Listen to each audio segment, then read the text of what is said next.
Hey everyone, I wanted to jump on today and talk a little bit about PANS and PANDAS syndromes. So, these are seen in children, and the abbreviations are actually short for Pediatric Acute Onset Neuropsychiatric Syndrome for PANS. And for PANDAS, it's short for Pediatric Autoimmune Neuropsychiatric Disorder associated with streptococcal infections. So we're seeing that initially PANDAS, the associated strep associated infection, was seen more commonly, and that was the first one that became like a known thing. And that's something that I've run into in my practice for years at this point. But now, PANS, which is just the acute onset neuropsychiatric syndrome that's associated with many different type of infections or metabolic disturbances or inflammatory reaction, we're seeing a rise in that, and a lot of that is linked to things like COVID and Lyme disease and different medication side effects, or any sort of thing. Like, we don't even know all of the things that can cause this. So, how do you know if this is something that you're struggling with or your child is struggling with? So, one of the first noticeable symptoms would be a very sudden change in behaviors, like a dramatic, overnight, out of the blue change, and it most commonly presents with obsessive compulsive disorder following strep infection, high fever. And again, now we're knowing that this also can happen after COVID, Lyme disease, other infections. What happens is that the bacteria and the germs are staying and hiding in different molecules in the body. So it attacks different parts of the child's body, and most noticeably parts of the brain and the nervous system is where we see the obsessive compulsive disorder symptoms coming in. But other symptoms can also come up, and you definitely can notice symptoms like joint pain. You can notice children that just seem like they're much more anxious than they ever were before. They can have tics, like Tourette syndrome type of tics, motor tics, where their faces might move in different ways, or vocal tics of making different noises, or throat clearing, obsessive thoughts, or just the compulsions themselves from OCD, irritability or moodiness. So, when children seem like they're having a huge regression back to having tantrums that they haven't had for years, insomnia and trouble sleeping, joint pain, which we now know that this can occur after Lyme disease infection, so it all ties in with the joint pain as well, but also that can come from other infections that then are laying dormant in the joints. Urinary or problems with going to the bathroom, bedwetting, separation anxiety when that wasn't an issue before, trouble concentrating. These kids sometimes get misdiagnosed with ADD or ADHD, struggling academically, seeing a huge regression in fine motor skills like handwriting or being able to grab things like that, talking differently, like baby talk, things like that. So medically, a lot of the treatment for this, if you go to a Western doctor, they are starting to recognize it more. But for a long time, many parents in this community were kind of gaslighted by the medical profession and told it wasn't real. So that's a big struggle that many parents ended up coming to mental health therapists to get guidance, because they were being told it was, all in their head, or it was psychosomatic. But luckily now, much of the medical profession is recognizing that it is a real condition, especially for the strep mediated responses. But we are seeing it again now that we're trying to fight for that recognition that it can be any post viral or post bacterial infection. So if you go to your doctor, they might talk to you about things like antibiotics and steroids and NSAIDs, plasma exchanges, IVIG, which is an intravenous immunoglobulin, which can help eliminate severe cases, tonsillectomies, because sometimes, especially with strep, recurrent infections are in the tonsils. But then we want to look at more supplementation and natural things. So a lot of times, if you find a functional medicine doctor or a naturopath to get more clear-cut answers to help to supplement the Western medical side of it, they might recommend things like supplementing with different vitamins, probiotics, because of not just the current infection, but usually the treatment involving antibiotics, omega-3s. And then when you come into the counseling world, this is where I think that the brain retraining piece can be really useful for kids that have PANS or PANDAS. So they've known that CBT, cognitive behavioral therapy, and like exposure and response prevention, which is a treatment for OCD that's really based on therapy principles. We know that that has been really useful because the OCD itself, yes, it was caused by a medical condition, but once the medical condition resolves, those pathways of the brain are still stuck in that response of obsessive compulsive disorder, high anxiety, and high alert.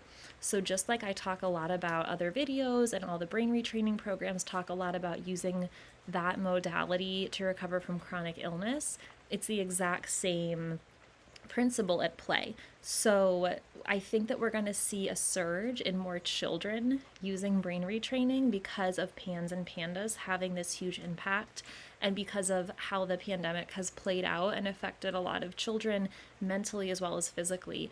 So just germ anxiety and fears about things. But then you look at how OCD plays out in the brain. It's a very similar response to that fight or flight overreactivity that we see the amygdala, the thalamus, the hippocampus playing into. So again, it started as a very real medical, 100% your body being infected with something that caused an inflammatory response. But what did that do in the brain? It triggered the amygdala to get stuck in this insane overreactivity. We cannot turn off. We are so stuck in the on mode that you see that drastic overnight shift into OCD, into anxiety, into insomnia for children. It's not much different than what we see with other stories of adults going through these traumas with Lyme disease or with any kind of trauma that results in chronic illness, but we're seeing it now with these children, and it's a more drastic onset. But the fact that they're using and recommending CBT and NLP and exposure therapy as a treatment for PANS and PANDAS, it really speaks to me as a mom of a kiddo who, struggles with some of these things, as a person myself who has struggled with Lyme and chronic fatigue syndrome, and as a mental health professional, that we really should be bringing these all together. So the holistic side, the brain retraining side, the mental health piece, the Western medicine side. If Western medicine really grasped, the concept of how powerful brain retraining is, and we didn't just say that it's psychosomatic in a lot of these cases, it's both, right? It's physical, it's mental. So they talk about this too in the book Toxic, and I'll have to cite the author there as well. I can't remember. There's a great book, Toxic, Heal Your Body, and it is by, I'm going to look it up while we're talking. But anyway, he talks about all of the different things that are making us sick in our society today. And he really goes a lot into detail about all of the multiple ways that we can treat these illnesses. But then he also has an entire chapter on brain retraining. And I was like, wow, finally, a book, an author who's able to see and recommend, what's going on with... it was Neil Nathan, that's who it is. It popped up right as I was trying to search it. But he talks about healing your body from mold toxicity, Lyme disease, multiple chemical sensitivity.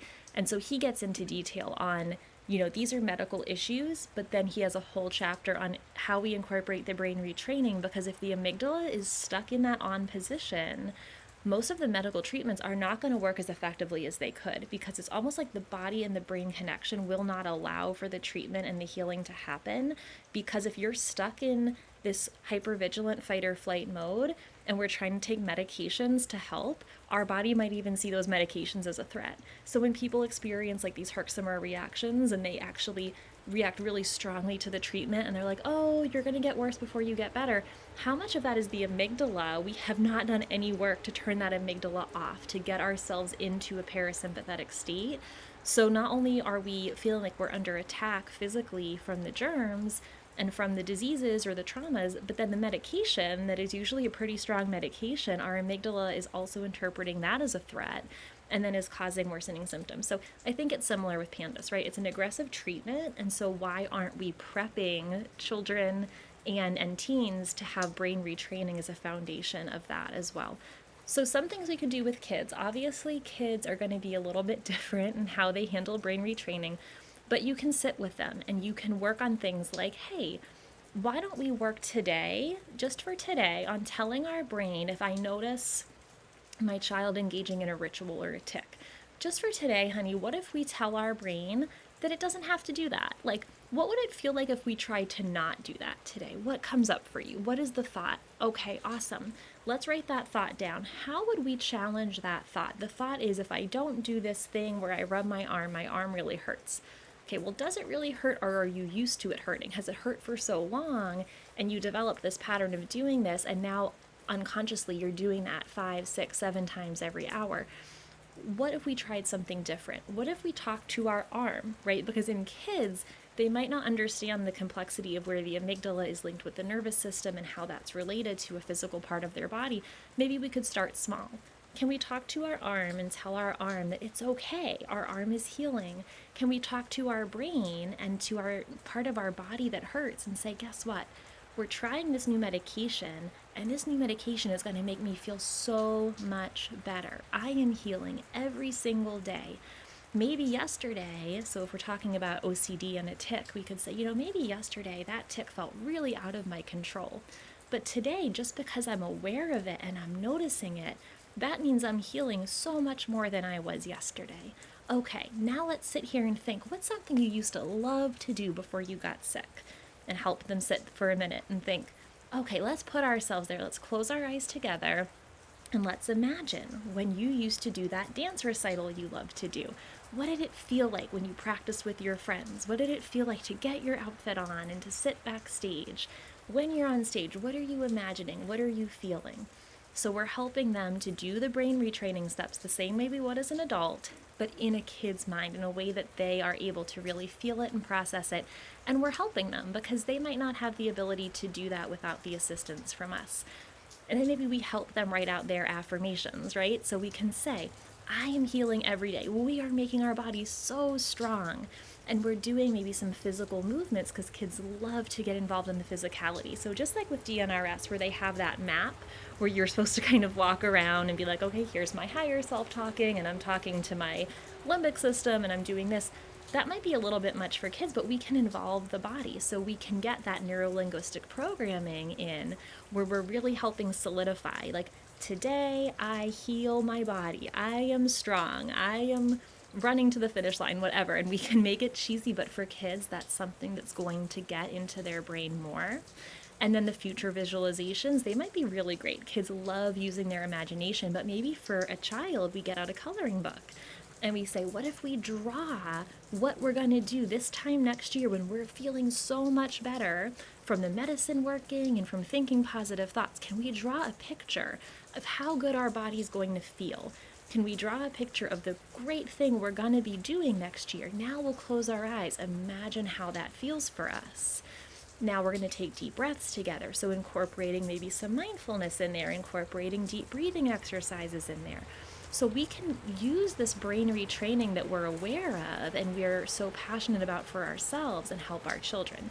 Now I wanted to focus today on PANS and PANDAS because that's a big thing that we're seeing a lot more of. And I think it's just because our culture is seeing more infections and more things that are coming about in the last 2 years. And we're also seeing more of a awareness of PANS and PANDAS being real. But this could be for any child that's struggling with OCD or with Lyme or with any sort of infection or co-infection that could be causing physical symptoms, or any sort of just run-of-the-mill, right? Like anxiety or trauma doesn't even have to be medical related. We know from brain retraining that this same concept is going to work regardless, because the amygdala and the trauma response and the fight or flight response gets involved whether we like it or not. It gets involved whether it is a emotional trauma, a mental health condition, a biology-based condition, an infection-related condition.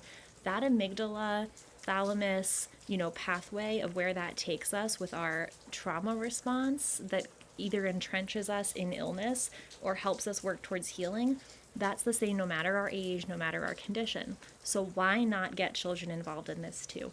So I hope some of those tools helped. And just to kind of recap with kids, we want to help them through, normalizing their response, talking to parts of their body, talking to parts of their brain in a fun way. We want to get physically involved and have physical cues as part of our affirmations to really set in their head, okay, this is me talking to my body. This is how strong I feel. This is how I remember my affirmation throughout the day. We want to help them with their past visualizations and maybe do a guided visualization with them to help them see and feel and really ground themselves in that past visualization. And for their future visualization, we can incorporate things like artwork and music and mindfulness and deep breathing, and we can use their imagination to guide the process. They can draw the picture, and then we help set the stage. We fill in the blanks for them where they might not be able to see and connect the dots of, yes, this is how that will be different when I'm healed. When I no longer have symptoms, this is what this will look like. So I hope today that could help some of you with your own brain retraining, and if you have children that are suffering from anything, right now it's just so unfortunate that so many of us are struggling, and our kids are struggling too. And we're in a world where there's a lot of toxicity, there's a lot of things that are happening. So we have more chronic pain and chronic illness than ever before.